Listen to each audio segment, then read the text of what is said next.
Yes, sweet. Sweet. Oh, got some sweet? Yeah. Regarding my daughter's wedding. MashaAllah, MashaAllah, congratulations. MashaAllah. Last. Second? Yeah. Yeah.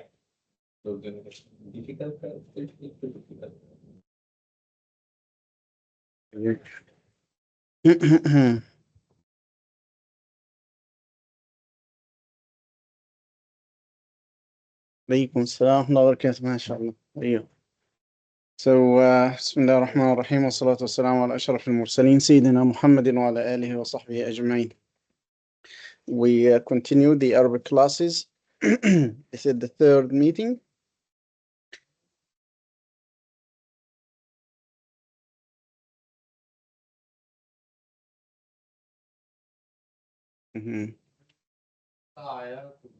This is plural. Plural inhuman. Right? Yeah, it's just like here. Okay, yeah, no problem. So we are reviewing what we covered in the level 1, but we are getting into more depth with what we covered. So inshallah we'll know about that. So just because Sheikh Azhar asked about that, so we have seen tilka, which is for a female singular, whether human or non-human, like tilka al-mar'a and tilka al-jannah. And then it is also used for the plural non-human, like tilka ayatul kitab. And it has a very special use with tilka rusul, which we explained last week, saying that there is something that is dropped here, which is tilka al-ta'ifa min ar-rusul, this or that group of messengers. So كذلك, when we say ذلك, ذلك, this would also be for the singular male, right? Far, of course, but you are talking to a singular male. ذلك, this is the same thing. The, which is singular male, but you are talking to a female. So in Surah Maryam, we have these two repeated. So let's look at Surah Maryam.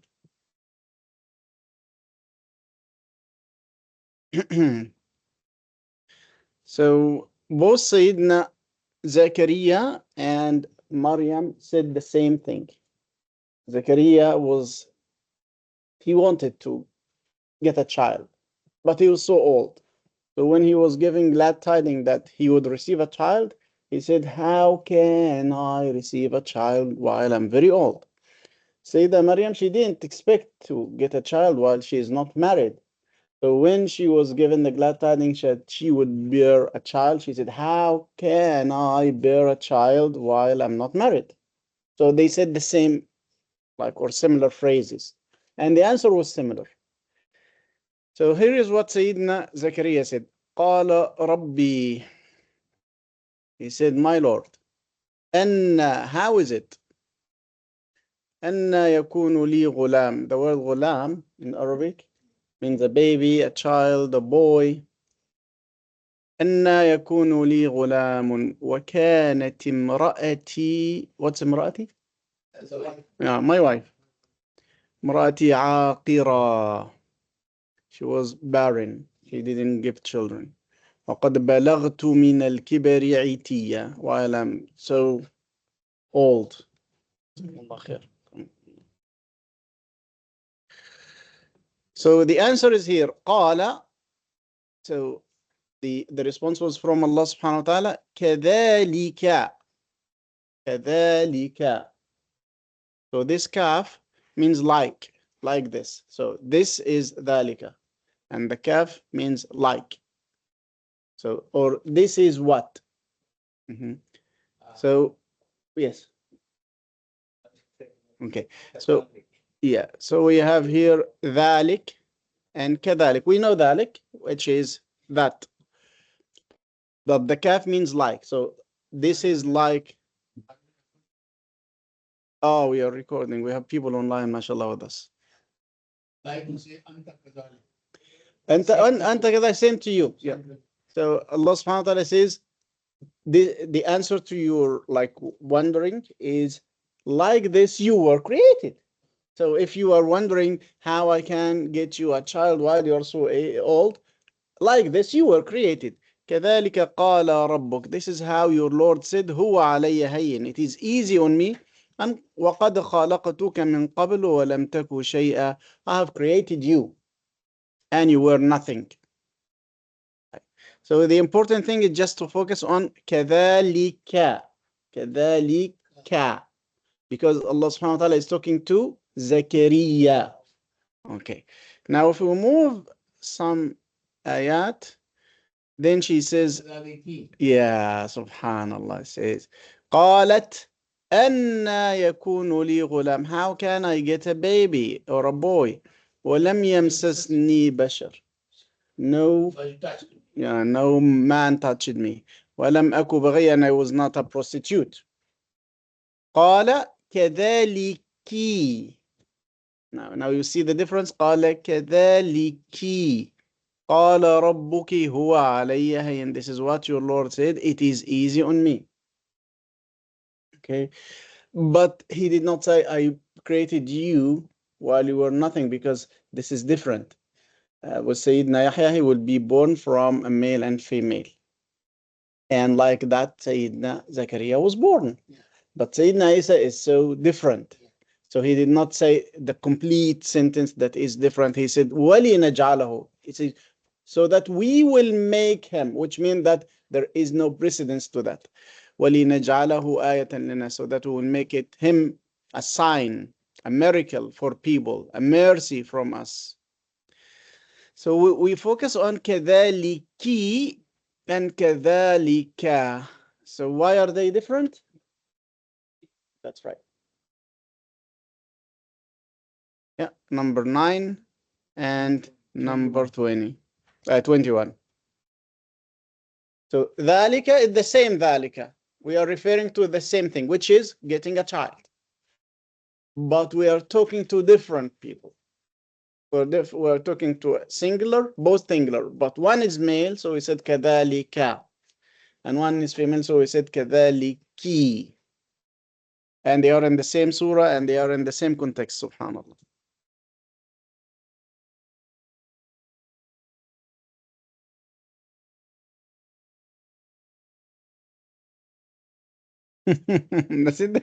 Okay, I was asked this question. It was in the other class. No, it is the same way. I mean, it is the process of writing it. So when you see here 19, for example, this is the final product that you see. But when we write it, we write the 9 first and then the واحد. Okay, so in English, we start from left to right, and this is the final product. In Arabic, we start from right to left, and this is the final product. Okay.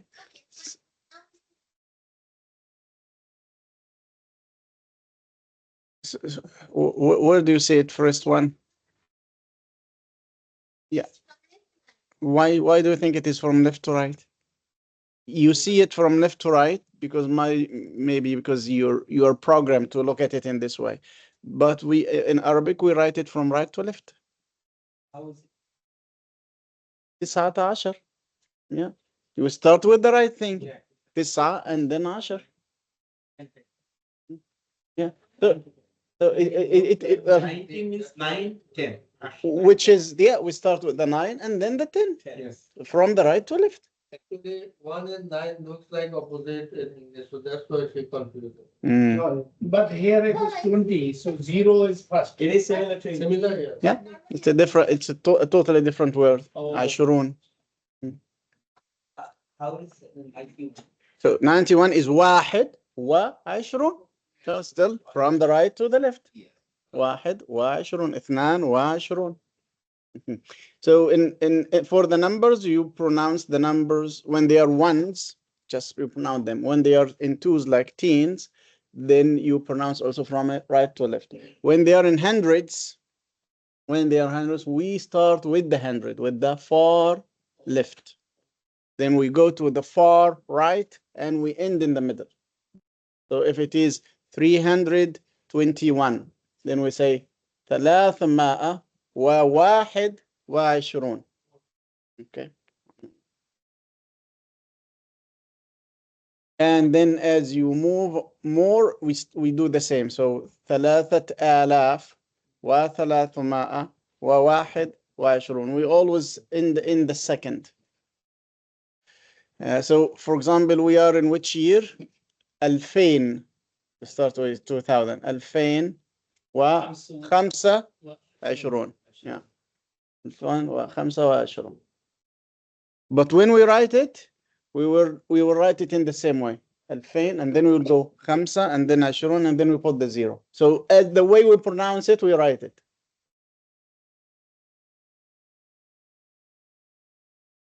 We write in sequence, we go. Yeah, I mean, this is the modern standard way of doing it. In the classical way, they would start all the way from the right. So they would say 21 و100 و1000, all from the right. Yeah. 21 و300 و1000. So they would do it. Not because we are westernized and because of the colonization, we will. The opposite. Yeah. We took it from there. Well, they took the numbers, the way of writing the numbers from us, but the way of pronouncing the hundreds and beyond, we took it from them. I mean, the direction at least. So Sheikh, Assalamu Yes. alaikum. Alaikum salam. Okay. So you mean if I have to say it in English the way the Arabs say it now, it will be for 2025, we'll say 20 and 5 and 20. In fact, they would not say 20 and 25. They will not divide it. They will say the full thing. They will say 2000. The full 2000. And 5 and 20. That's right. Yeah. Not 25, 5 and 20. Yes, Right. because 25 is pronounced 5 and 20. And always 25.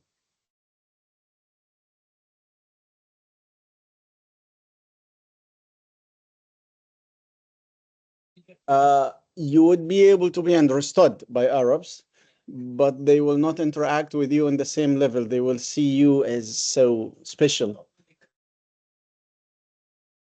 Yeah, this is unfortunate because even in the classes in the Arab world, they do not use the classical Arabic. They use the dialect to explain the classical Arabic as if it is a second language.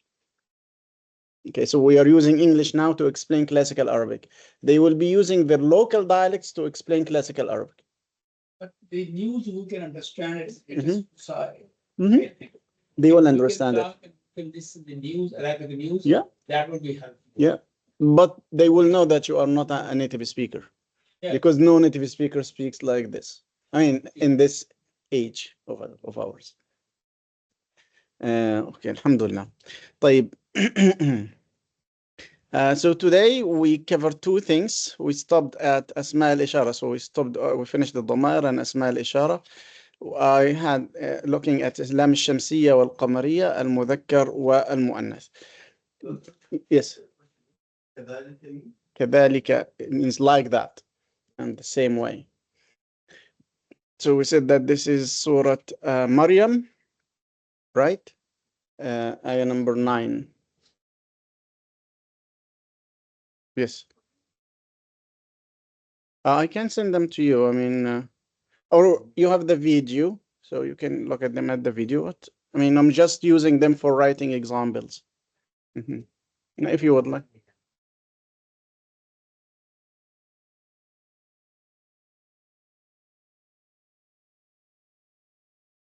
Okay, no problem.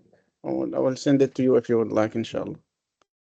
So Surah Maryam number 9.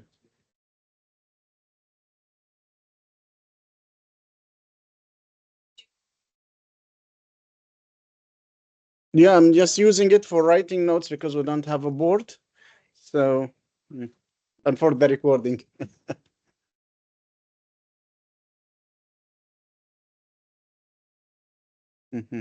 No problem, inshallah. So you can see, thus it will be. Thus it will be. كذلك. He said, thus it will be. So it will be. So they translate it as so. Here it says, this is true. so it will be, so it shall be. So this is the meaning. Yeah. This is the English rendering of the word كذلك. Okay, طيب. Before inshallah we move to the to more of the review, I would like to have a quick look on the first lesson in the second level, which we have already covered part of it in the previous level. Bismillahirrahmanirrahim. So this would be lesson 11 or unit 11. And unit 11 is focusing on the root words and the root letters.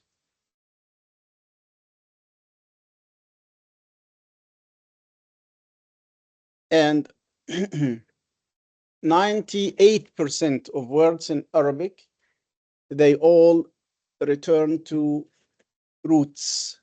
And the roots are three-lettered, which means that they are made of three letters only. So whatever word you think of, this can be reduced only to three letters, and the three letters form the root of the word. So this is a linguistic phenomenon in different languages, and it can be like manifested differently. So in English, it is manifested in the form of prefixes, suffixes, and stems. So a word, for example, like incomprehensible. So let's write this word. If something is incomprehensible.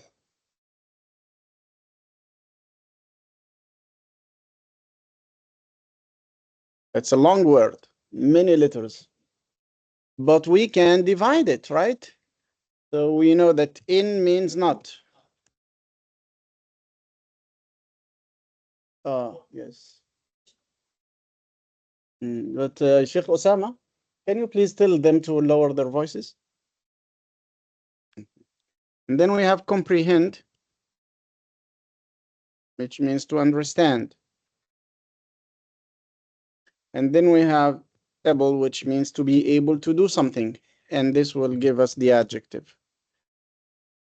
So in this way, this is the English way of doing it, like focusing on prefixes, suffixes, and stems or roots. Sometimes English very, very rarely, they can use infix. And infix is something added in the middle of the word. So incumbent, I'm not sure about my spelling in this word because this is the only example that I found, like an incumbent of position or Holding the current position. yeah, holding current position. They say that they come from the root of incubate. And if it is incubate, then this im is added.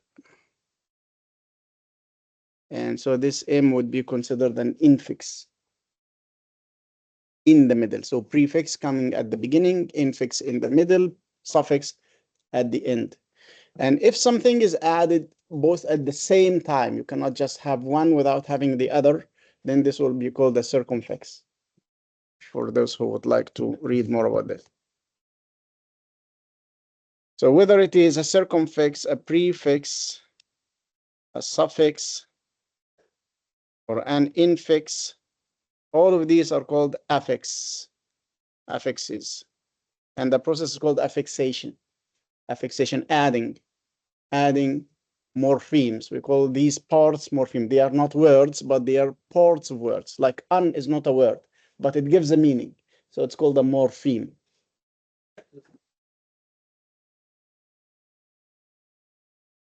Circumfix, yeah, these are here.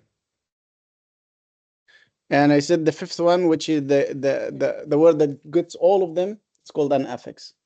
So an affix is in one of these. With Arabic, I mean, you can think about it in the same way, but it will not be consistent. So you say, for example, a word like intasarna.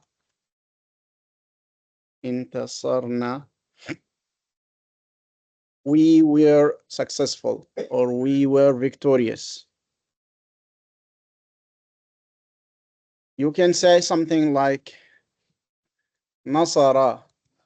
Nasara is the root. Nasara. So if you look at nasara, you will find here the sad and the ra. but the noon is separated here. Yeah. Okay. Which means that we have here alif at the beginning, which is a prefix, and na at the end, which is a suffix, and ta in the middle, which is an infix. Yeah, this is one way of looking at it. But I said that this will not be consistent. It will not work like that all the time. So the other different way is the word that we call patterns. We follow patterns. What are patterns? In Arabic, they are called awzan. So have scales. And a special scale that will make the verb. We just weigh the word on this scale. And then we have a scale for the agent, the person who does the verb. And we have a scale for the patient, the thing that was affected by the verb. And we have like limited number of awzan, limited number of patterns, and we follow these. So what is the pattern? We have the pattern for any root word is fa'ala. This is one wazn or one pattern. Okay. So this pattern is fa'ala.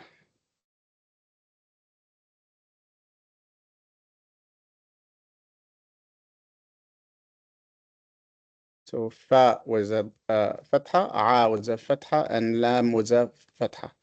And the Arabs use the word fa'ala because it means to do. And all verbs in Arabic should include a quality of an action. So the verb fa'ala will be the default verb that will give you this quality. So to drink would be sharaba. To eat would be akala. So this is akala. A was a fatha, kaf was a fatha, and lam was a fatha. Okay. Akala. Okay.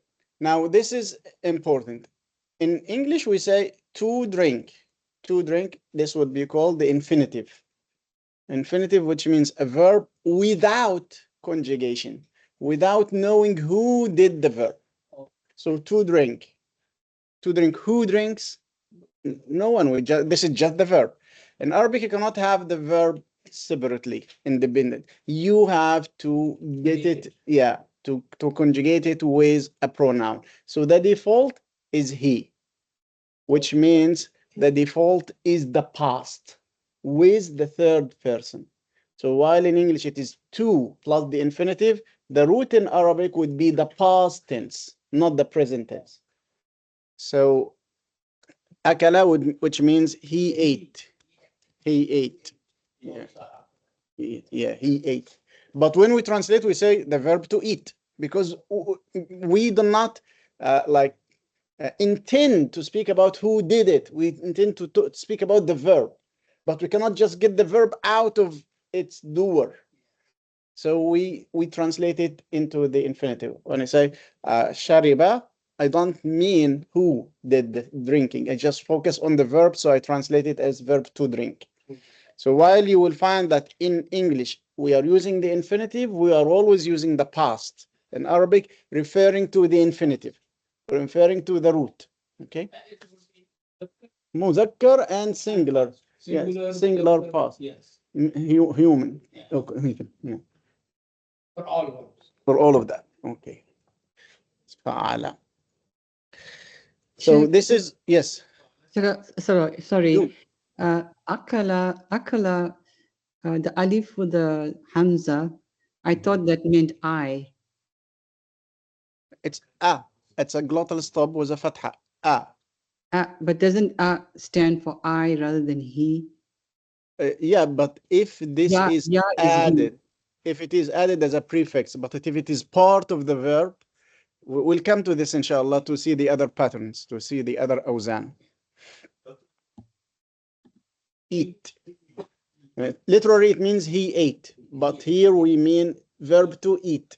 The verb to eat. So then fa'ala means done, right? No, the verb to do. He did. He did. He did. He did. Okay. Yeah. Or here we refer the verb to do. Okay. So another verb is to go. Would be ذهب. the. Okay, so that was a fatha. Ha was a fatha and ba was a fatha. Dhahaba. Sorry. Yes, the. Where is that? Yeah, dhahaba. Dhahaba literally means he went, but here we mean the verb to go. Now this table is very important. It may look Available online. yes, I can send that to you. So this can Every lecture is available. yes, alhamdulillah, we record everything. Yes. So this table we will use it every class until we finish, maybe not just this level, the other levels. We will return to it. Very basic and foundation. Very foundational. So we have ana, nahnu, anta, anti, antuma, antum, antunna, huwa, hiya, huma, hum, hunna. So all the pronouns. And then we have all the patterns, all the awzan. So rather than thinking what prefix we add, what suffix we add, don't forget about suffixes or prefixes. You can still do it if this is the way you are thinking, and it can work, but sometimes they will find inconsistencies. Or you can use the Arabic way, which is just look at the music of the word. And we apply the same music to the new word. Yes. We'll give lots of examples, inshallah.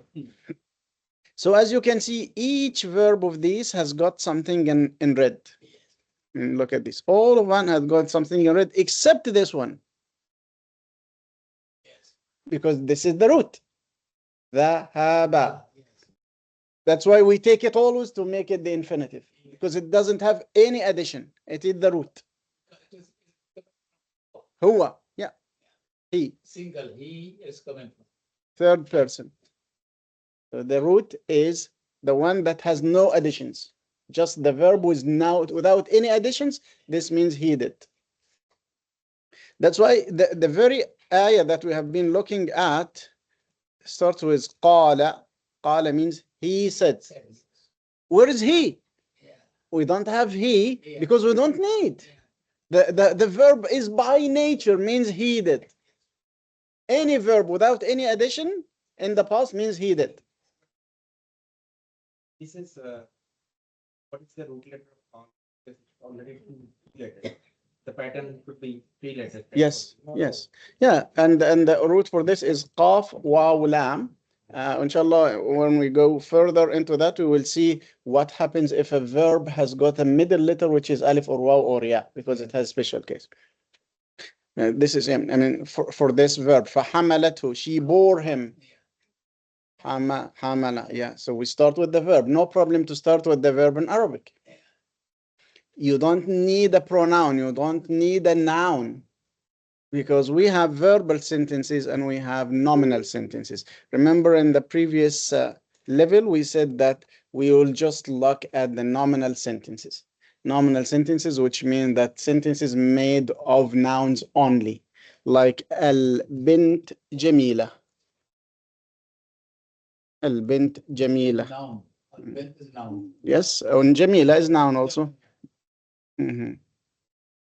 Al-bint jamila. We said the girl is beautiful. So where is the word is in Arabic? We don't have it. We don't have it because this is a nominal sentence. It's a full sentence. It's a full sentence. Yeah. Just because of the meaning that the girl is beautiful. It is not the beautiful girl. If it is the beautiful girl, the adjective would have followed the noun 100%. Al-bintu al-jamila. But here it is not al-bintu al-jamila, it is al-bintu jamila. Here it is not adjective. It describes the girl, but here the function is a predicate. So a subject and a predicate. Subject and predicate, mubtada wa khabar. Okay. However, the girl was beautiful. Now this is totally something new because I mean verb to be does not exist in Arabic in the present, but it is 20% of the books of grammar in the past. Kana, which is the past of verb to be, is a very big chapter in the books of grammar. Very big. It has 13 sisters and they have different behavior. You can hear the kana. Yeah, especially in the past. if you compare in the Quran kana and yakun, which is the present format of kana, yakun is mentioned only like very, very few times, 6 or 7 times, but kana may be 70 or 90.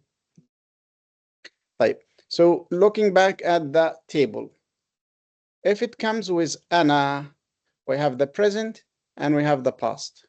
This is the pattern for the present. This is the pattern for the past. And this is the application in one verb, which is verb to go. So the whole page, everything in the screen is verb to go. Verb to go. Which means that when you see verb to go with these additions, you don't need to know who did, because it is already there. Yeah, yes. So ana af'alu. This is what Jihan asked about. If we have alif at the beginning of the verb, an added alif, this means I do. Like in lam, you are going af'alu, not af'ala. now at the end, the last letter, we just also take the default, which is the dhamma. But it can change if the verb, for example, is in the accusative or in the jussive case. But we just take the default for the first time, which is the dhamma. Okay? Because sometimes a verb can have a fatha and sometimes it can have sukun. But the default, it will only have a fatha or a sukun if it is preceded by a particle, a certain particle. But no particles at the beginning, then it will be with the dhamma. Ana af'alu. But take care that the alif that is added, it is not part of the verb. So ذهب, أذهب, I go. أذهب. Okay, so this is for the present. ذهب أذهب. Now for the past of the same verb, we add a ta at the end. So why do we always keep فعل أفعله? Because this is the pattern. This is the wazn. So always it will be أفعل for the present and فعلت for the past. فعلت. ذهبت. ذهبت. So the root is the same, ذهب, but we added an alif here for the present.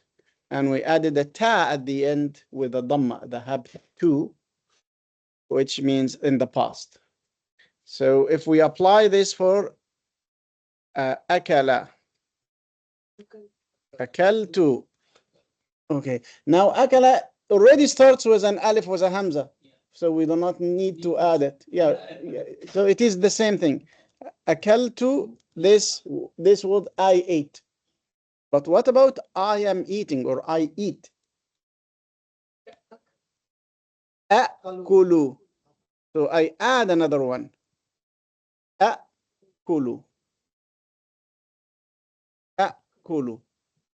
Okay. And because it is difficult to pronounce these two at the beginning, sometimes it is reduced into a mad. So أكل. أكل. When the two hamzas are next to each other. So let's apply this on another verb, like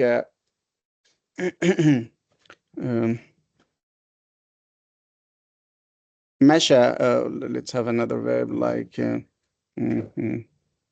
ضرب. Yeah, ضرب. ضرب, which means to hit. To hit. Okay. So whenever we mention a verb now, we will say that this means to. To and the infinitive. Okay. ضرب.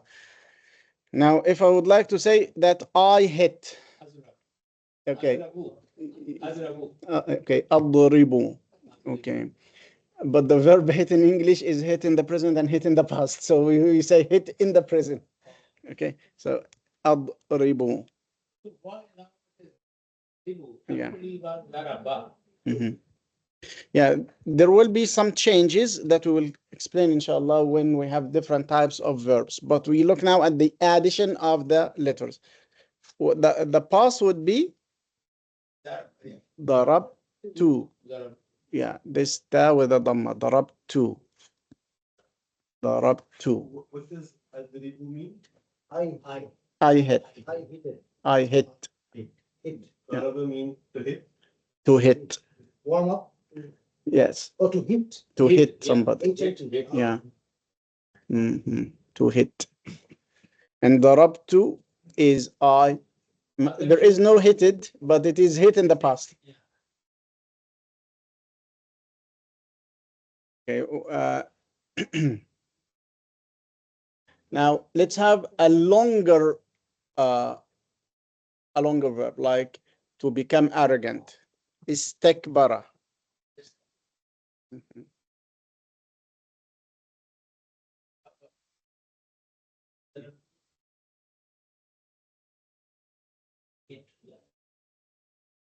So istakbara, as you can see, how many letters do we have here?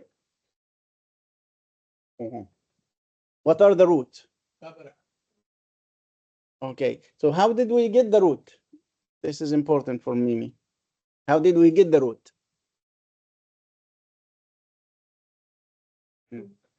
Yes, we dropped the added letters. How do we know the added letters? The added letters are these ones. سألتمونيها. سألتمونيها. So if you have any letter of these, you drop.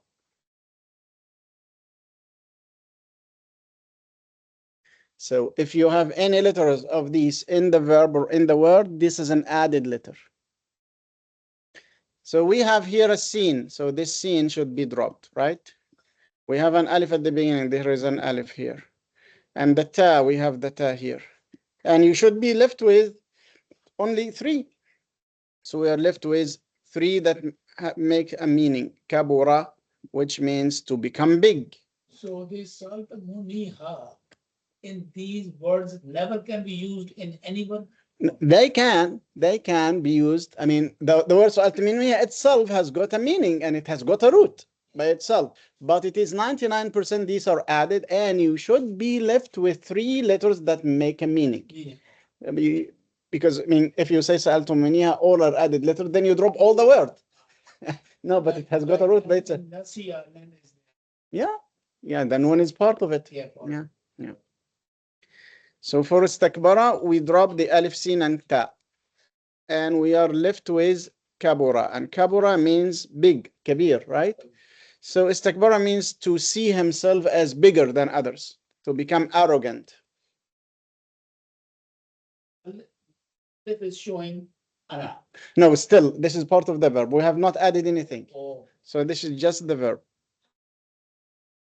Mutakabbir means someone who is arrogant. Yeah. So they are coming all from the same root. Kabura. Yeah, kabura. So kabura means to become big. Kabir means something that is big. Akbar means something that is bigger. Allahu Akbar, the greatest. And then mutakabbir, someone who is arrogant. Mutakabbir. Okay. As you can see, you don't need to learn many words. If you know the root, you can drive. If you know the root and the patterns, then you can drive from this more and more and more of the words. We give the example of kataba. We'll come back to istakbara, but we'll have kataba. Yeah, verb to write. A writer would be katib. Yeah, someone who is a scribe or a writer. And yeah, something that is written is kitab. And the plural is kutub. And a bookshop is maktaba. And the office itself or the desk is maktab. And a place where you learn the Quran is kuttab.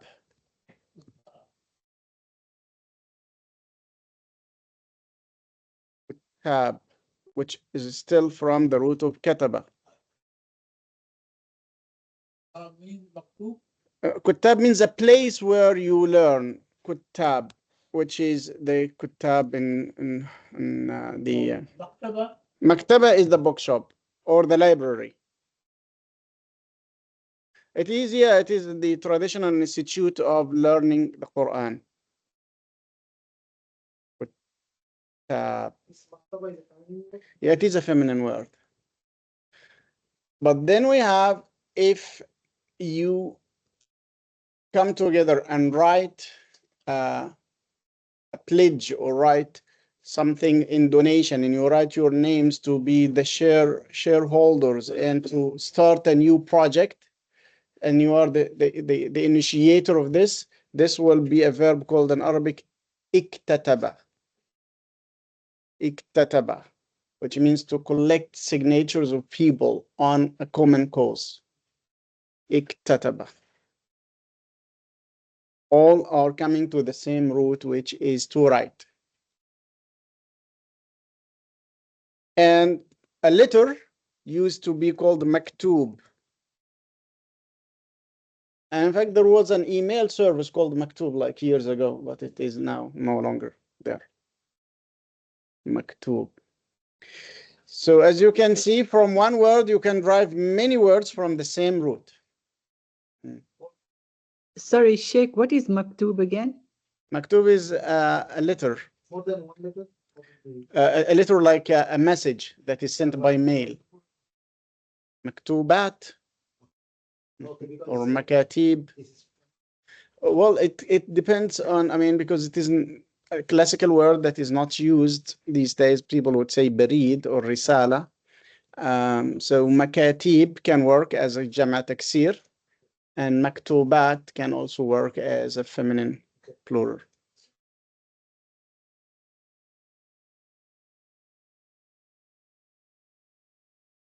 Yeah, which is the letter.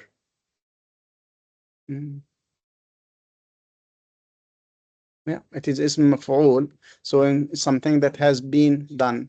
But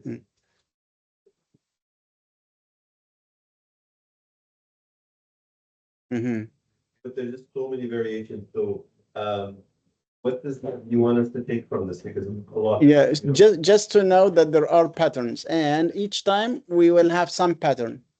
So Arabic has always patterns. We have patterns for the plural, the broken plural. We have patterns for the verb. We have patterns for the agent. We have patterns for the patient. So just to introduce you to the idea of patterns, you don't need to memorize them now. You can just have a quick idea and keep this table as the point of reference to which you will return for the patterns of the verb. Okay? Yes. Different patterns and different classes? Yes. Subjective? Yeah. This is the pattern for verb. For the verb. Or only for the verbs. I will share with you, inshallah, a video clip of a sheikh in Bangladesh who derives 40 words from Muhammad. Yeah, 40 words. And he just collects all of them quickly, very quickly. And people are amazed as his way of like understanding and recalling them. He got every pattern known in Arabic, even the one that no one uses, and he got that from the word Muhammad. So he said Hamada, Hamidun, Mahmud, Muhammad, yeah, and the different others. What Hamdu. is the name? I will send. I mean, don't know the name, but I will send you the video, inshallah. Hamid or Hamid, yeah, Alhamdu. All things that have got the root of Hamada. So returning to istakbara, because we just forgot about it. So istakbara here, if we would like to make the additions. So I became arrogant. I add what? Istakbartu in the past. We always start with the past in Arabic. So the way of thinking in the Arabic is to start with the past. And then you speak about the present. In English, the way is to start with the present and then you give the past. Istakbartu. Istakbartu means I became arrogant.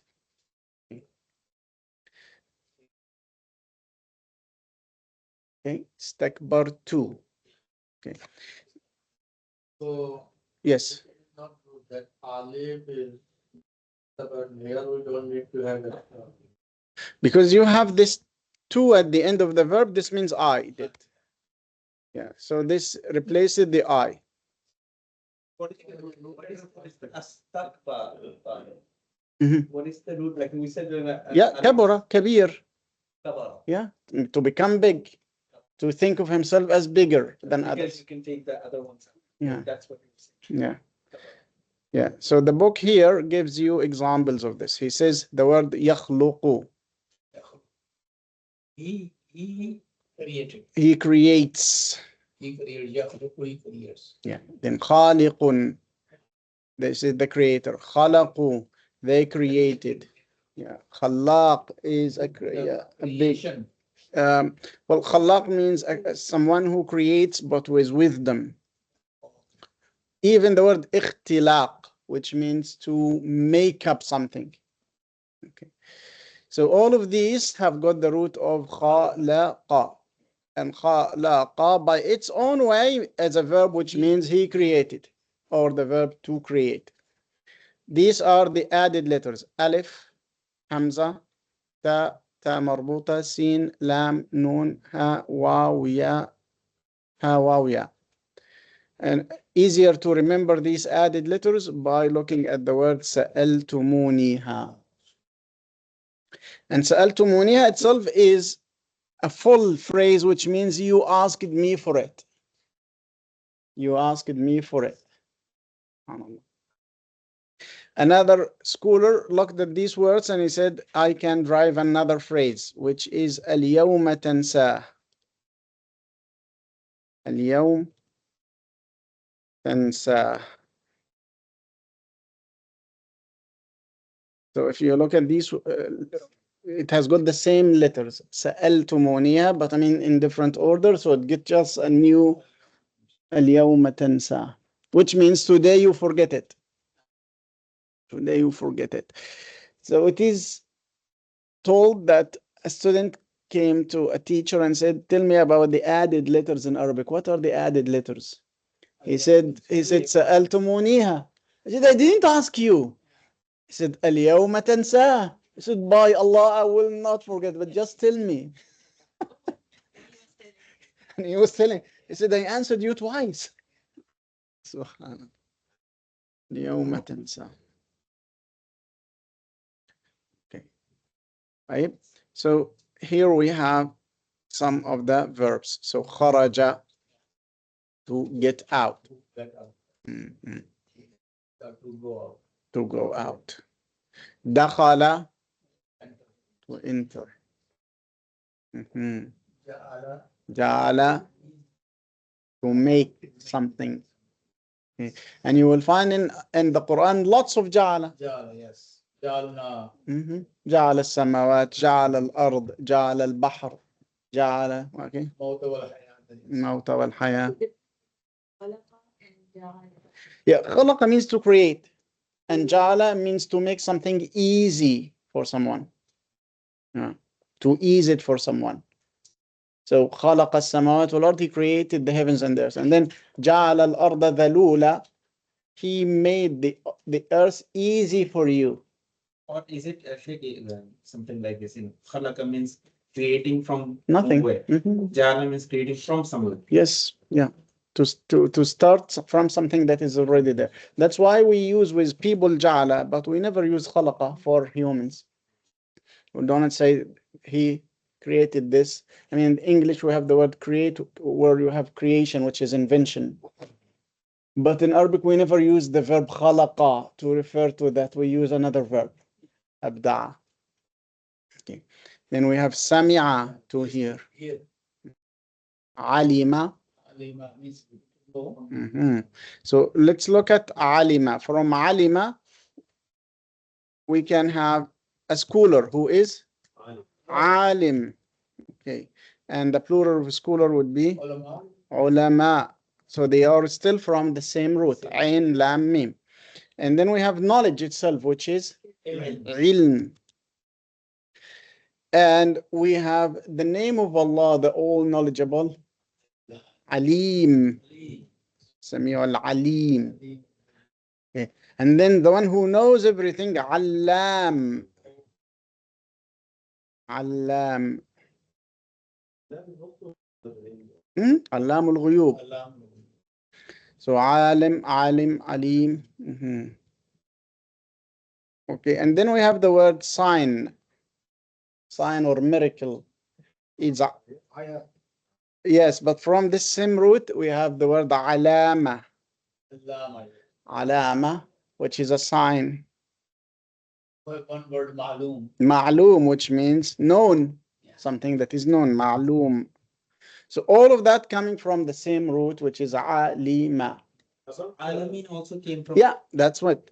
So the known world or the seen world is al-alam. Because this is known for us. Al-alam. So we have al-alim, who is the scholar, but al-alam. Now this is the world. And the plural would be al-alamin. Muallim is the one who teaches knowledge. Okay, so we have muallim. And the person who learns is muta'allim. Okay, muta'allim, a learner. So rather than having different words like teacher, learner, science, we have just the root, and you derive from the root whatever you like based on the patterns. So you're not making a very new word that no one will know. It is always following the pattern. How many root words? You can check the dictionary and find hundreds of thousands. Okay, many roots. It seems like a lot of words are derived. Mhm, yeah. You know, So you mean the basic entries of the word? Yeah. So when we search for a word in the dictionary, there are two ways. Either you write the full word and the dictionary will remove the added words and will get you the root from the beginning, especially if it is an electronic dictionary. Or if you do it by a paper dictionary, you have to do that by yourself. If you look at istakbara with the verb alif, you will not find it in alif. Sin, you will not find it in sin. Ta, you will not find it in ta. You will find it in kaf. MashaAllah. MashaAllah. Thank you. So you were asking about what? I think one is, oh yeah, Sheikh Muhammad, you asked about. Yeah, the place where you learn knowledge, yeah, it's coming from a different root, which is darasa, to study. To study. Mm-hmm. There is an app here for Quran as well. When you click on that specific word, it will give you the root word. The root, yeah. In the same website that we are using for the translation, it gives you that. Sometimes it will give you the morphology of the ayah with the words and the root words and the added letters and whatever. Okay. So it tells you like this is qala, a verb madi, and this is a noun, and this is. Okay.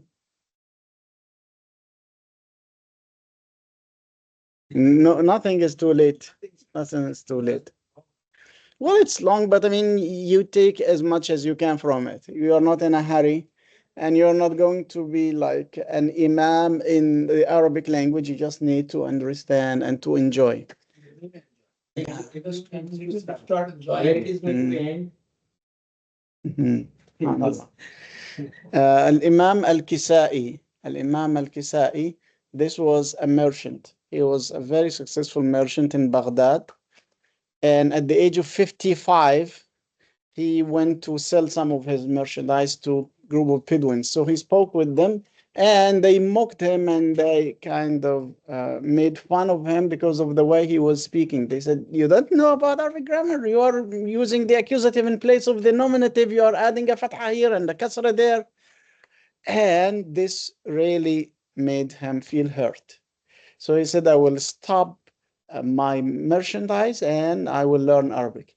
And so he started to learn Arabic from the scholars in Baghdad. And because he was so determined, he asked them, "Where did you get that from?" They said, "We got it from the natives, from the Bedouins outside of Baghdad, because they speak by nature." So after spending a year with the scholars in Baghdad, he decided to go and spend 5 years with the Bedouins so that he will get the language from its pure source. After these 6 years, he became a big imam in Nahu and in Arabic language. And then he was now at this time 61. So he decided to stop learning the Arabic language and to focus on the Quran especially. And he started learning about the Quran and about the tajweed of the Quran until he became one of the 10 reciters of the Quran in the world history. So he is one of the narrators of the 10 modes of narrations, Al-Imam al-Kisai. And he started this all at the age of 55 after being insulted. So don't worry. What is his name? Al-Kisai, Al-Imam al-Kisai. Actually, I just heard one more thing. I think so. That is the reason Quraysh they sent their newborn child to those foster mothers or Bedouins so that they can have Yeah. pure Arabic. Rasulullah sallallahu alaihi wasallam was one of them. Yeah, subhanallah. Yeah, because you know, people normally they speak language by nature. So a native speaker of a language, what is a native language? It is the language in which you speak without thinking. It is the language in which you get angry. It is the language in which you dream. Because all of these are unconscious processes. So unconsciously you produce the language in this way. You don't know why you added the ta. You don't know why you dropped the lam. You don't know why you added a prefix or a suffix. You just say it. So this is by nature. And if someone is speaking the language by nature, they cannot make a mistake. Because they don't know even that they are following rules. They are just speaking. So they do not make a mistake because their nature, and this is for any person in their native language. And the native language, as we said, it is the language that you are exposed to and the language in which you dream, the language in which you get angry, which means for Arabs, it is not the Arabic language, the classical Arabic language, but their dialect. They cannot make a mistake in their dialect, but they make many mistakes in classical Arabic because they do not dream in classical Arabic. They do not get angry in classical Arabic. They do not say it unconsciously. They have to think about the grammar of the classical Arabic language. But for their own dialect, they speak it naturally. So the Bedouins, they spoke classical Arabic naturally. The people in Quraysh, they had رحلة الشتاء والصيف. They caravan in the winter and in the summer. And people came to Hajj from different tribes. So their tongues were not pure because they have been mixed by people coming to them in the season. In order to protect the language, they would send their children in their early years to the Badia, to the Bedouin, so that they spend the 4 or 5 first years of their lives with this community to absorb the language and to learn the language without knowing that they are. This is called in linguistics language acquisition. You acquire the language, not to learn, but to acquire, because learning is conscious. You are conscious that you are doing some effort to learn, but acquiring is something that happens to you. You do not. This is Fusha. This is Fusha. Yes. Who are not using the Fusha language. Around Mecca, they were. So around Mecca, they were the highest level of the pure Arabic language. Okay. Yeah, but I mean, we do not depend on their language anymore because no place on earth is isolated anymore. So they have their contacts, they have their mobile phone, they have the internet, they have their satellite channel. No, Bedouin to learn from them the language or to observe from them the language. And it also does not apply to you in this age and only applies to young children because they are born with what's called a LAD, a language acquisition device. A language acquisition device, something that Allah subhanahu wa ta'ala made in any human being. They can absorb the language. They can acquire the language no matter how many languages. So if a child is born to a Turkish father, a Saudi mother, and they go to a French school in Ontario, and they are exposed to English, Arabic, Turkish, and French, they will learn all these languages equally. And one of them would be the first language, which is the one he's more exposed to. And the others will be just second language that they shift from one to one easily without any problem.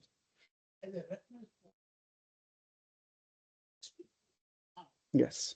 But after Quran, why we were contacting or going to Bedouin to learn more? So at the time of the Prophet ﷺ, this was before the Quran. So they learned the language from the Bedouin because this is the source of the language.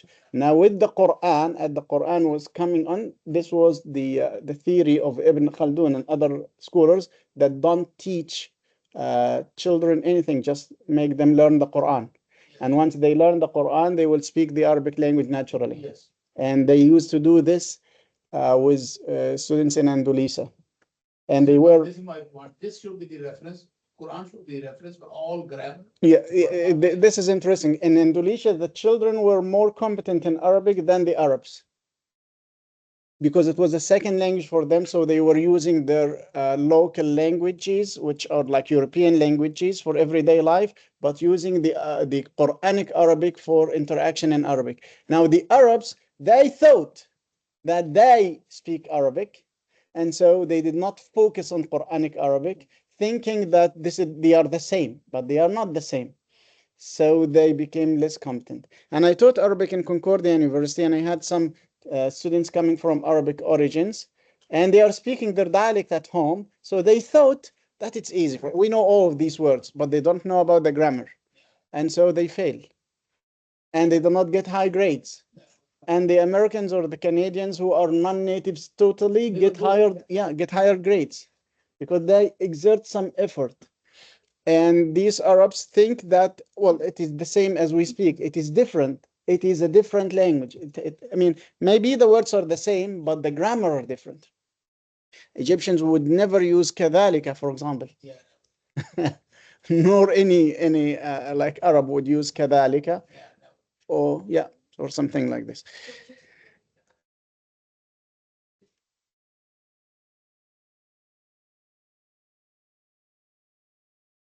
We learn what? We are doing it here.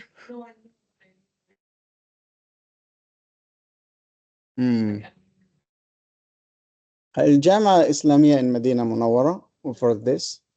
Also.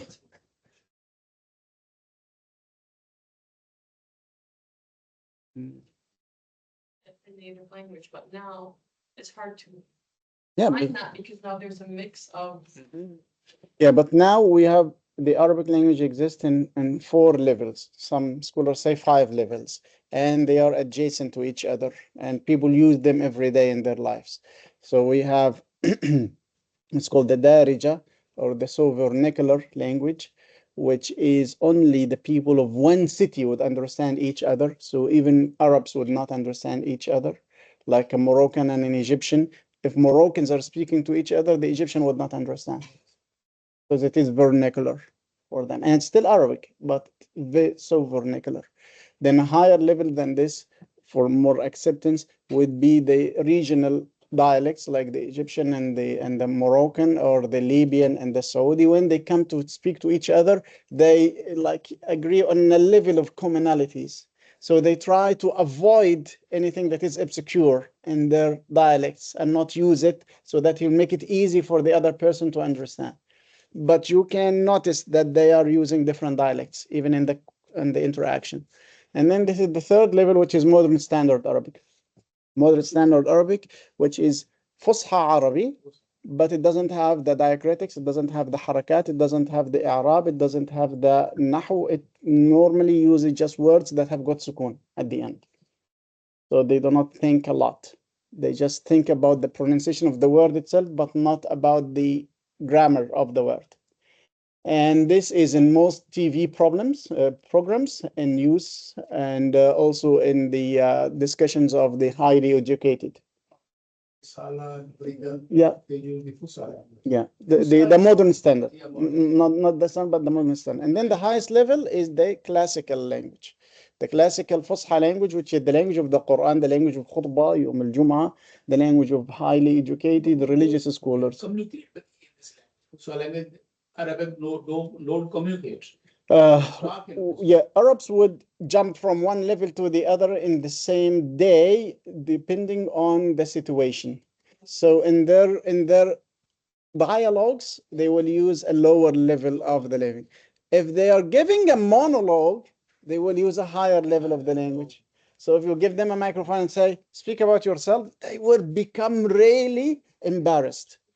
Yeah, because now they are trying to collect what should I say and how should I pronounce it? Because they are now thinking about a higher level of the language, not speaking to the same level. The context, changes. And that's why also saying khutbat al-Jum'ah is so difficult. I mean, for me, I find it very difficult when I speak English and Arabic. The Arabic is more difficult for me than the English. Because in English, if I make a mistake, this is just a translation. I can render it in a different way. But in Arabic, if I make a mistake in the ayah, I cannot change it. It has to be the same ayah. It has to be the correct pronunciation of the ayah, right? And if people are sitting and they are knowledgeable with the Arabic language, they will notice that you made the maf'ul here, but it should have been a fa'il. You made a fatha, it should have been a dhamma. You should a kasra, and this should have been a ya noon, not a waw noon. Thinking about all of this, because I do not use it in my everyday language, this is an added level of difficulty. While in English, I do not think about that. Okay, so you see, if I give one khutbah totally in English, this is much easier than giving it in Arabic and English. Okay, and even giving it in Arabic and English is easier than giving it in Arabic only. Subhanallah. Missouri, they use al-Guma. Mhm. In Juma, they Yes. say Guma. Yes. I was confused. Why? What Guma means. Yeah, this is the dialect. Subhanallah. Yeah. So, subhanallah. Abdul Malik ibn Marwan, the Umayyad Khalifa, was asked one day, "You're young, so why did you get gray hair?" He said, صعود المنابر ومخافة اللحم. I got gray hair because of fear that I may make a mistake while on the member. So he was paying so much attention that he became even with gray hair. Right. So getting back to the book again, we have this. Okay. So we look here at the root word and the added letters. So a word like ma'kul, what are the added letters? Mim and wa, and the root would be akala. Ta'murun. Yes, mashallah. You will develop this kind of skill of getting the root quickly. So we look at it, we analyze it, and we see that this is ta, and then wow, and they're in noon, and we are left with amru, and amr means command. So it gives a meaning, and that's why you need lots of vocabulary to know, so that you know that this gives a meaning. Okay. Jumu'ah, the word Jumu'ah, Yawmul Jumu'ah, comes from jama'a, to gather or to add. Khuruj, ذلك يوم الخروج, خرج. الله خالق, خلق, so the root is خلق. يدخلون, دخل, so we added here ya and waw and nun. Masjid, sajada, sajada. So the word masjid means the mosque. And then we have the word masjid with the fatha on the jim. Masjid means the limbs in which you prostrate. So you prostrate on your hand, your palms, and your knees, and your forehead. Each one of them is called the masjid. And the plural is masajid. Even for these. Yeah, for these, the plural is masajid. That's why in Surah Al-Jinn, when Allah subhanahu wa ta'ala says, وَأَنَّ الْمَسَاجِدَ لِلَّهِ, this doesn't mean the mosques. It means the places of, the limbs of prostration. Look here. وَأَنَّ الْمَسَاجِدَ لِلَّهِ فَلَا تَدْعُوا مَعَ اللَّهِ أَحَدًا. This ayah number 18 in Surah Al-Jinn. Let's see how translators translated this. 18.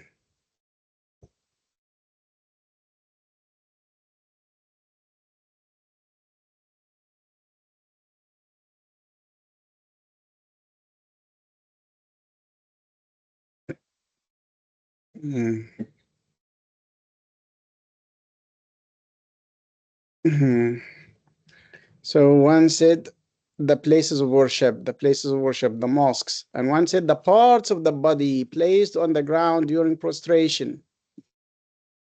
Okay. Completely quite different. Yeah. SubhanAllah. That's why the interpretation. Yeah, I'm giving you, you know the ayah, but now you've got a new meaning for it. And that's why the first one decided not to give it any meaning and just said messages. That the messages are for Allah. And what are the messages? You go to the Arabic interpretation to know. So it can be the places of worship, the mosques, or the body of the parts that are placed on the ground during prostration. The difference is that masajid is the plural, the singular is masjid for the place, masjad for the limb. Masjid versus masjad. So the both meaning is meaningful. Yes. Yeah, they do not contradict. They don't contradict. They don't You contradict. can take both of them. Yes, subhanAllah. And that's why the beauty of the Quran, it doesn't have just one meaning, it have layers of meaning or a kaleidoscope. You know, a kaleidoscope that will give you different shapes. Yeah, this is the kaleidoscope of the meaning. Each time you look at it, it's a new shape, beautiful shape. So if you look at the ayah and then you look again, you get a new meaning. So the jinn in this ayah, in this surah, are saying, it has been revealed to us, or it has come into knowledge to us that Allah is only one, that shaitan was a liar, that a prophet was sent. The whole surah is about what was revealed to them, what they came into knowledge about. That's why the whole surah starts with وَأَنَّا وَأَنَّا وَأَنَّا وَأَنَّا. So وأنه كان وأنا ظننا وأنه كان رجال وأنهم ظنوا. All of that means and that and that and that. So we learned that and that and that and that. وأنا لمسنا وأنا كنا نقعد وأنا لا ندري وأنا منا الصالحون وأنا ظننا وأنا لما سمعنا الهدى وأنا منا المسلمون, until they said, and it has come into knowledge for us that prostration should only be to Allah. Which means, I'm sorry, yes. Sheikh. You said masjid. What's the difference between masjid and masjid? Yeah, Jazakumullah khair. So masjid, if we put the harakat, ma was a fatha, mas was a sukun, jid was a kasra, right? Versus masjid was a fatha, sukun, and then a kasra. Sorry, was a fatha, masjid. So masjid is a name of a place. Maf'il is a name of a place. Like maktaba, majzara, mazra'a, all of these are names of places. Mat'am, this is the name of a place. Now, masjid is ism maf'ul, which means a patient, the thing upon which the action has been done.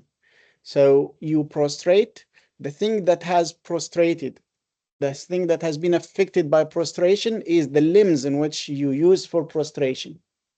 So each one of them is called a masjid. Masjid, yes.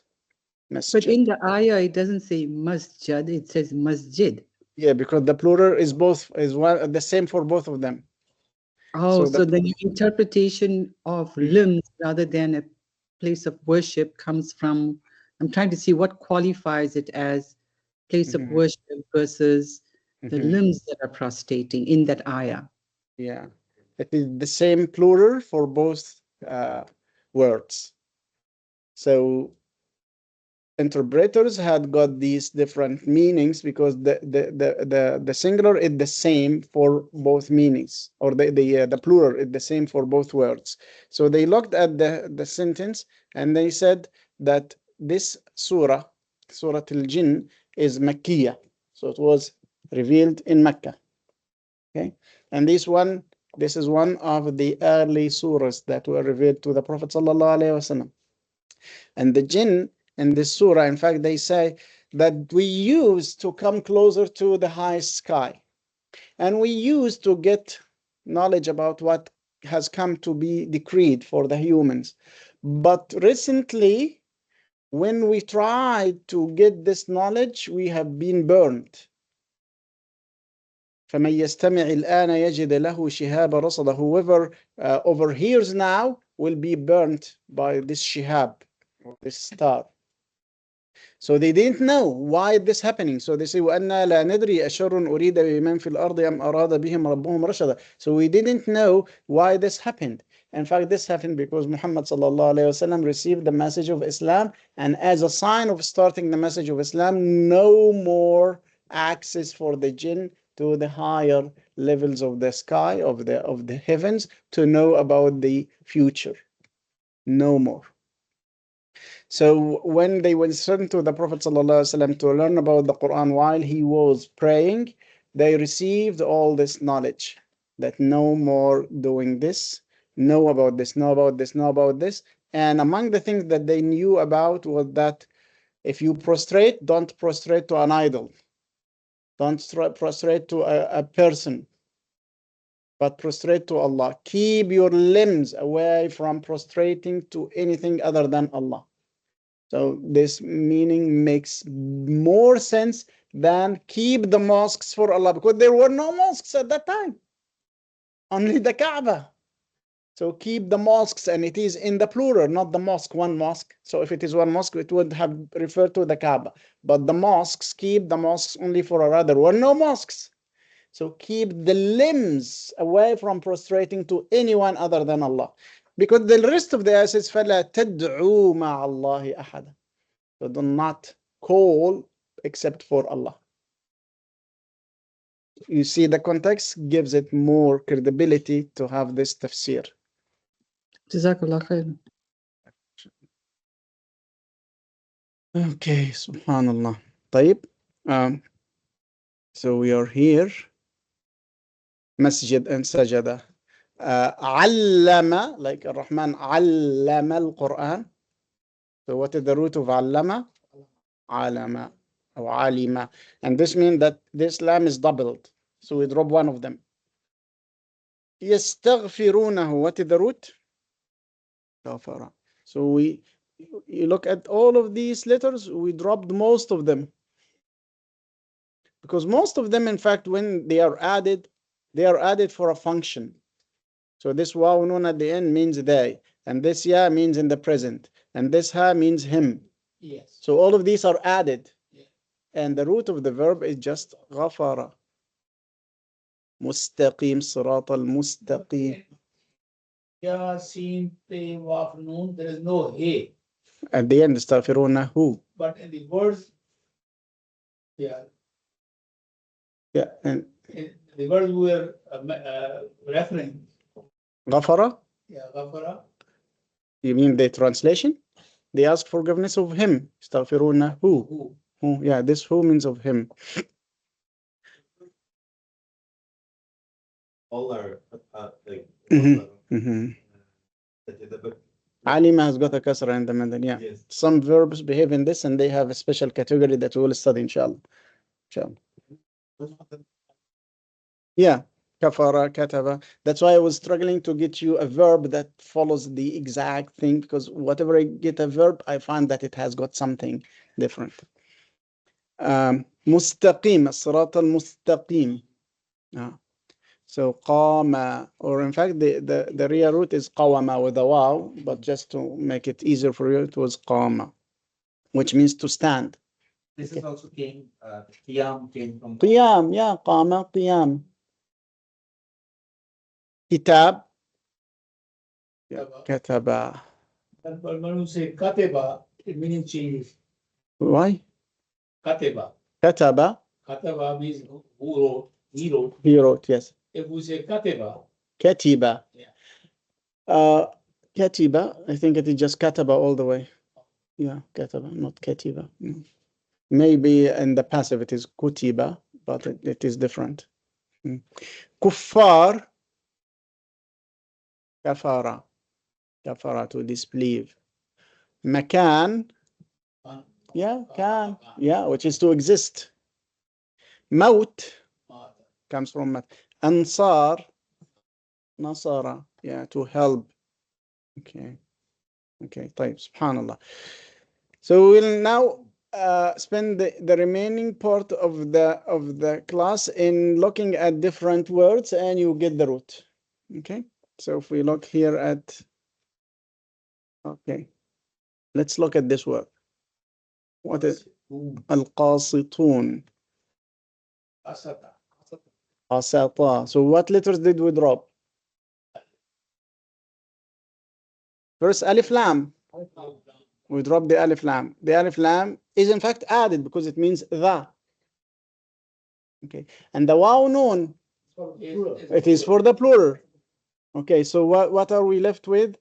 Qaf alif, qaf alif. There is an alif. What does it mean? Okay, so even if you don't know, this is the beauty of it. Even if you don't know, you got the root. You got the root. So yeah, this is the habit that we would like you to develop, to get the root, even if you don't know the meaning, so that you can look it up in the dictionary. You know the root.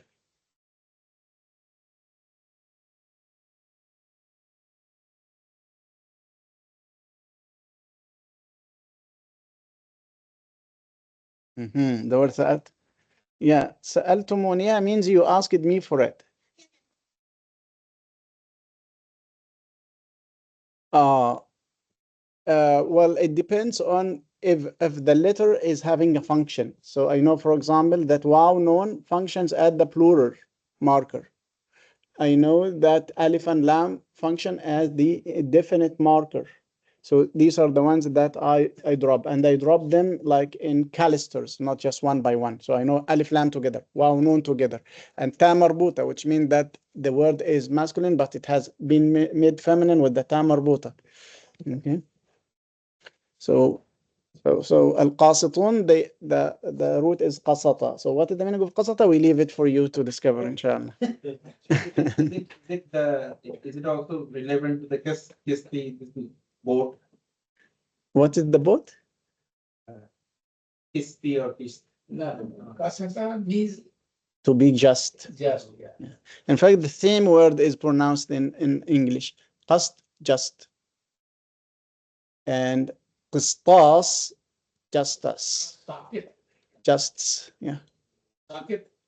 Qast, yeah. Qasata means to be just or adl. Yeah.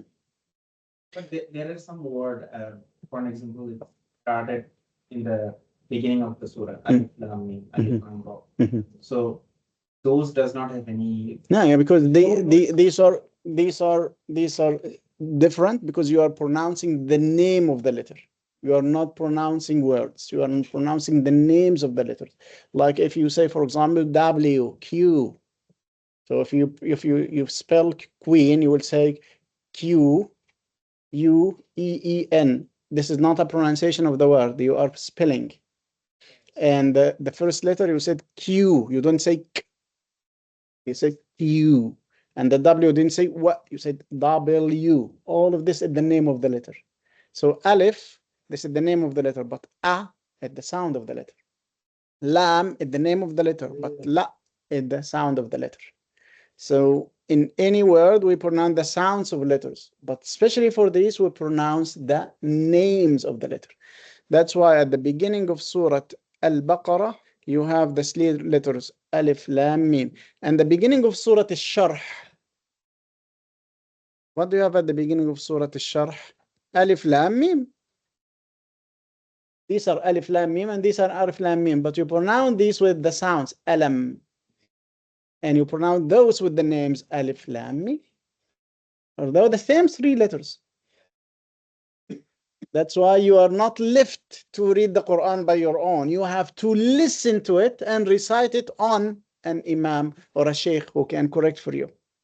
If it is left for people, they would pronounce both the same. It revealed also through recitations. Orally. That's why it's called the Quran, to be. Okay. One of the longest words in Arabic in the Quran is أفنلزمكموها. Let's look at this interesting word. Subhanallah. أنلزمكموها. What surah is this? What surah is this? Okay, Quran.com.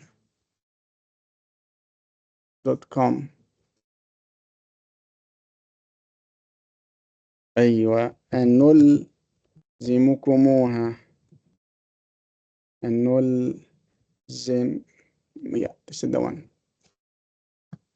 بسم الله الرحمن الرحيم. Look at this.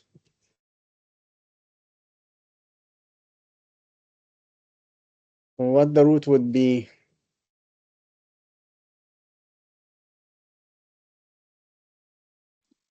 Zamaka.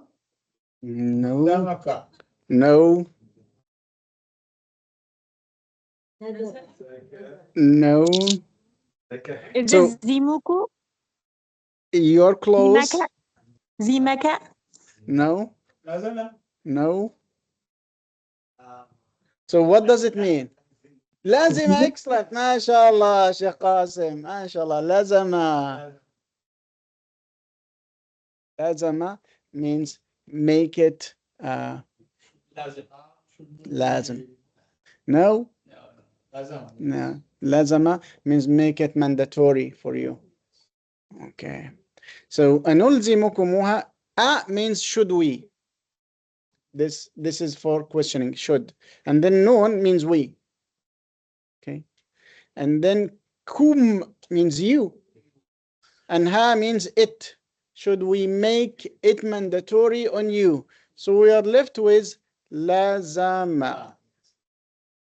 أنلزمكموها. So Sayyidina Hud says, Ya qawmi, oh my people, أرأيتم إن كنت على بينة من ربي. Do you see if I was on clear argument from my Lord, وآتاني رحمة من عند, and he gave me mercy from him, فعميت عليكم.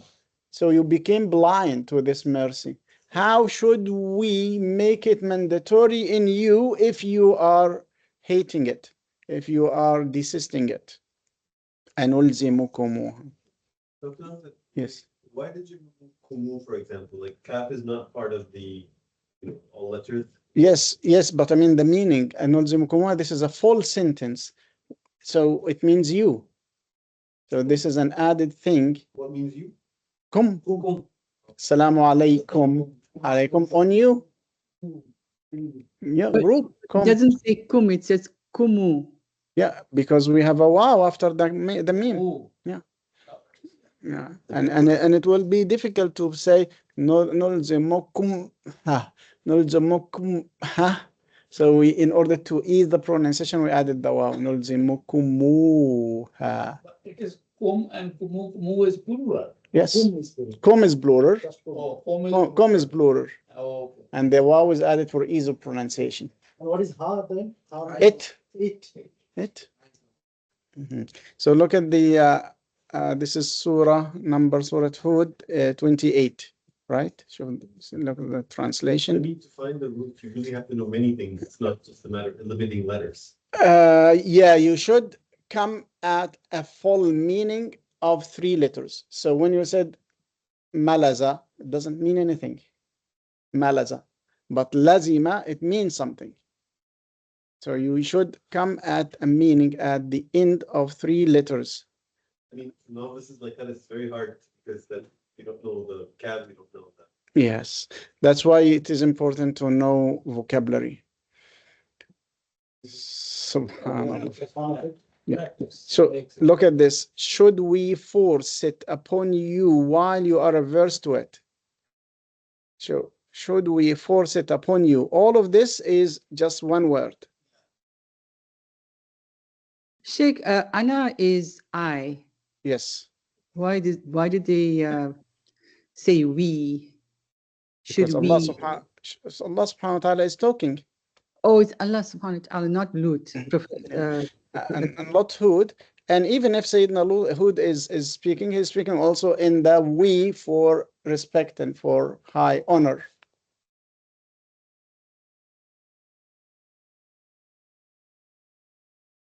Should we force it upon you? Subhanallah. طيب, another example would be, let's get a similar example. So, sadrak. What would be the root? Sadr. That's easy, right? Yeah, صدر, the chest. Okay. رفعنا, رفع, رفع. And then let's see, سنين, سنين. فطور السنين.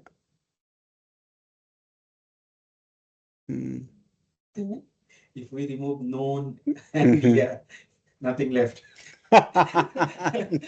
Nothing is left. Well, نسيا نسيا. Nasiya? No. Sana, that's right. Sana, Sinin, and Sana, Sanawat. But also, interpreters said that the root of this is Sina, Sinai. Yes, Okay, and this is the pronunciation that was in Hebrew. For Sina, it was Sinin. Yeah, it is the name of the area, and the added ya and noon because this is the pronunciation of Hebrew. So we are left with Sin, Sina. Okay. أجر غير ممنون. So what is the root from mamnoon? منع. Think about it. Manna. Manna, because the noon has a shadda, so it is two noons. Manna. Manana or manna means to say that there is a favor on you. Okay. منع. Manna means to have a favor on someone. To bestow. I mean, means a bit of a guessing game. I'm not.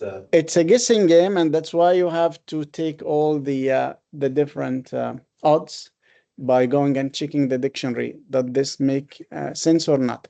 Or you just look at the translation and see whether this root is related to the translation that you got or not. Okay?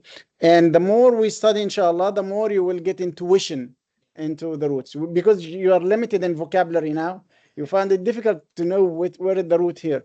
But for a word like يخلقون, because you know خلق, so it's easy to say that يخلقون has got the root خلق. If you do not have the word as in your vocabulary, then it will be difficult to get it if it has got many added letters.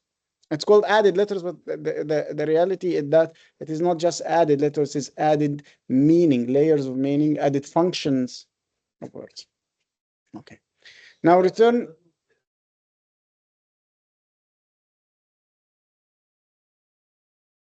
Yeah, so let's have a look at one of the dictionaries here.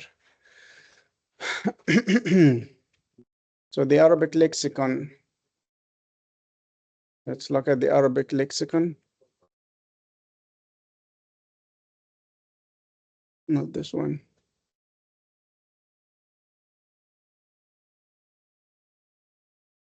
There's an app that gives you the root of every verb. Yeah, but we would like you to do it yourself. Yeah, that's what I was trying to understand. Yeah. You want us to do. So this is one of the dictionaries or a source for the dictionaries. So if I look for the word طالب, طالب, I read the full word طالب, 4 letters, and I search, he will not give me طالب. He will give me طلبة. Okay, so as you can see, because it is like automatic, it will mark the one that you want, the full word طلبة or طالب. But if you look at the book itself, because these are like parts from the books, you will see that this comes after the entry of طلبة. So okay, up here. Yes. For example, this one says طالب من طلب الذي يطلب العلم. So this comes from here. Talib is student, right? Yeah, means student. And 2 students would be Taliban. Taliban. Does it ring a bell? Yes, but it's not 2. There are many. It was established by 2 students who were studying at the Islamia University in Medina. Yeah, so they were Taliban, in fact. Okay, so So if you search using the apps, it will get you directly to the meaning of the word, but it doesn't get you the root directly. But if you search in a book, like a dictionary book, like the Hansver dictionary. Let's look at this one here. This is the Hansver Dictionary of Modern Standard Arabic.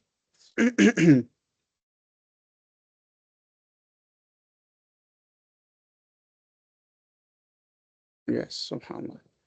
So the Hansver Dictionary of Modern Standard Arabic. Now, if you would like to look for talib, you look at which letter? The ta. Ta. Okay. Okay. It will be difficult to look here. So ta. Let's see, what do we have here? Just still ha. It's still that. Yeah. It's called Hansver. It is originally Arabic German, but then it was translated to English, so it became Arabic English. An Orientalist from Germany is the one who did that, and it was like more than 150 years ago, but it's still considered the best So we come here to the Arabs ta. have done this, Sheikh? Yes, what is that? Why did it have to be a German? How come the Arabs haven't created one like this? Because the Arabs didn't care about non-native speakers. They did many for themselves, for the Arabic dictionaries, but they didn't make one for the European languages. And the Orientalists were the one who were occupying the Arab world, so they did it for themselves. So if we come to talaba, you'll find here it says talaba. To look, to search for, to set out. And it gives you all the different meanings and all the added phrasal verbs to that. And then it will give you also the form of the pattern of the verb, until it gives you the word talib within this. So talaba, tullab, matlab, matalib, and then you will find talib. So you will not find talib as a separate entity, but it is under talaba.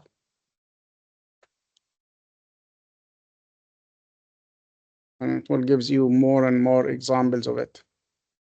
So using electronic dictionaries will get you the meaning quickly, but you will miss a lot of the adventure of finding the word and coming across other words and other pieces of information as you are moving on. Working with dictionaries especially will give you this, let's say, this feature, this privilege. The name of the dictionary, I will show it again, inshallah. Here is the name. It's called Hansver Dictionary of Arabic. Yeah.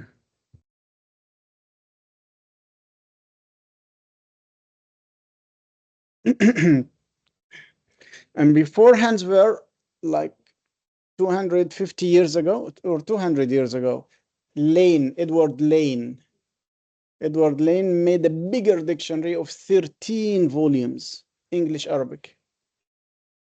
And this is the biggest English Arabic dictionary that you can use. And in fact, what he did is that he translated Lisan al-Arab, which is a dictionary made by Al-Khalil ibn Ahmad for the Arabs. And this website in which we made the first search, in fact, has got 70 of the dictionaries. You shared this? Yes, these are the dictionaries, all the dictionaries, and all of them are Arabic. Yeah, except for 5. These people who translated Arabic to English, and they had to learn Arabic first, right? Yes, they were Orientalists. What does mean Orientalists? Orientalists mean that they are not from the Orient, but they study the Orient. They studied so that they can find some problems. Yes. We talk about it. Oh, They are called Orientalists. Yes. They're not- So he's not from the Orient, but he studied the Orient.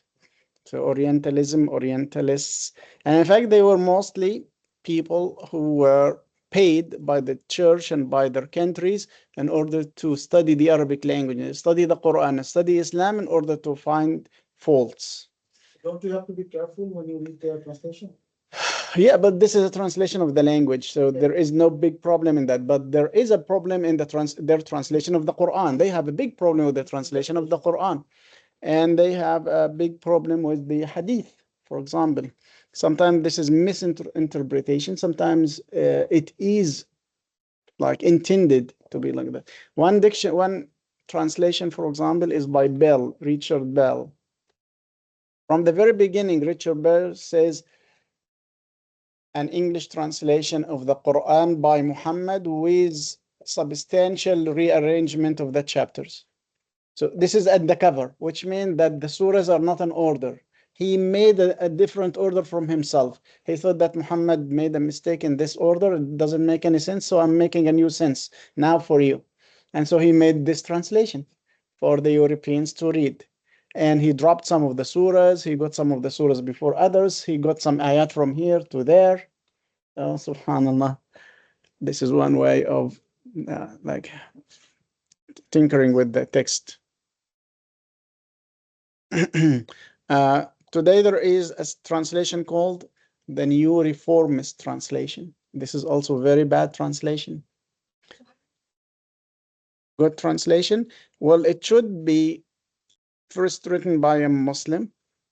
Second, it should be endorsed by an Islamic academy like Azhar in Egypt, or the complex of printing the Mus'haf in Saudi Arabia, or the like organization of ulama in India or in Pakistan. It should be like something that is known for the Sunnis, because there are also translations for the Shia, and there are translations for the Ismailiyah and for the Agha Khaniya. Different translations, many translations. There is a book called Bibliographies of English Translations of the Quran, in which the Sheikh listed 370 translations of the Quran over the last 80 years only. 370 of all the different translations of the Quran. Some of the apps that allows you to choose what translation that Yeah. you want to choose. And then you have to read that. Yeah, this website is called Islam Awakened. Islam Awakened. I tried to get it like correctly last time. Bismillah. Let's see my. Okay. I had here. Subhanallah. Yes. This the Islam Awakened. Yes, this is no. Bismillah. That's why we take the Quran in Arabic form is the only authentic. Yeah, this is the resources. Yes. Any translation Quran is not. It's just a grain of salt. We have to. Yeah, it can be good and it can be bad. But this website offers like 100 translations of the Quran, ayah by ayah, in different ways of translation from different translations, and they will tell you that this is. Let's see. Subhanallah. I used to go there and search for different ayat easily. Inshallah, I'll try to get it. Yeah, but this one gives you 80 for each ayah. So, Islam Awakened translations. Yes, I think this is the one. Inshallah, it will be this one. Oh, not found still. So there seems to be some.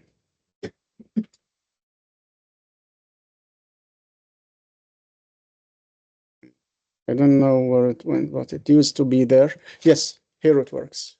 So look at this. وجاء إخوة يوسف فدخلوا عليه وهم فعرفهم وهم له منكرون. Now this is the transliteration, word for word by Shiraz Sheikh.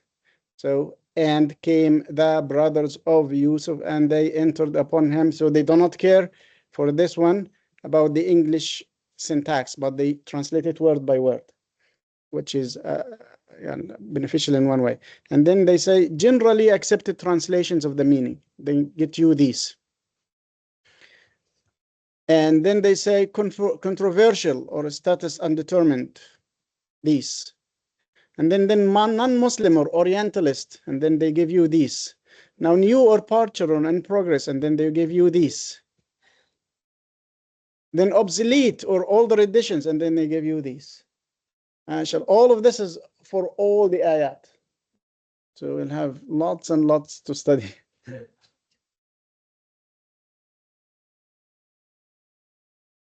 Word by word to know how it works.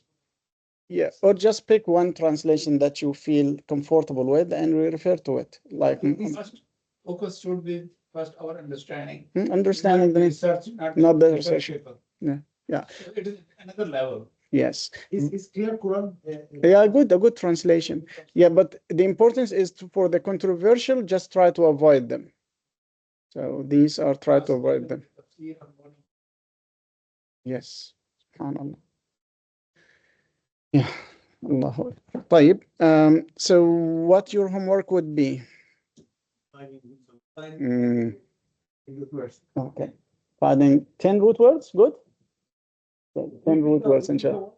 You pick whatever word you like. Is it has to be verb? No, it doesn't have to be. I mean, in fact, you should not know what this word is. And then you just get the root and to make a table, word, root, added letters. Okay, so you know which letters you removed. Just 10 words, you get the root of the words and the added letters. Jazakumullah khair, shukran, habibi. So take the word from the ayah, root word, and get it. Yeah, like this here. Look at this. So you have the word here. This is the root. These are the added letters.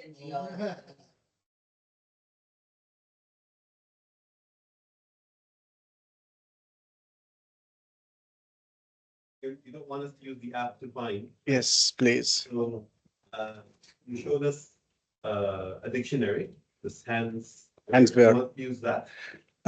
You don't need to use it. If you just pick a word from the Quran, you try to get the root of it and you sort out the added letters. Now you are not sure whether what you did is right or wrong.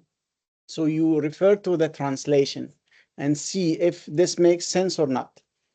If you are comfortable now, then go to the next word. If you are not still comfortable, you search the word in the dictionary to see that this root makes sense. So This is homework, right? yes, this is the homework. Then we submit to his brother. Usama. Osama, there is a website. Brother Sam will tell us if read or not. He's going to give you the. Yes, Oh, okay. I'll give you feedback, inshallah. Oh, If you don't submit homework, you fail the course. yes. No one fails, inshallah. No one fails. You bring food the next day. No, that- Oh yeah, this is easier. More scary. ربنا يتقبل منكم إن شاء الله. I will send you also inshallah on the WhatsApp group the video of the Bengali Sheikh, so you will enjoy it inshallah.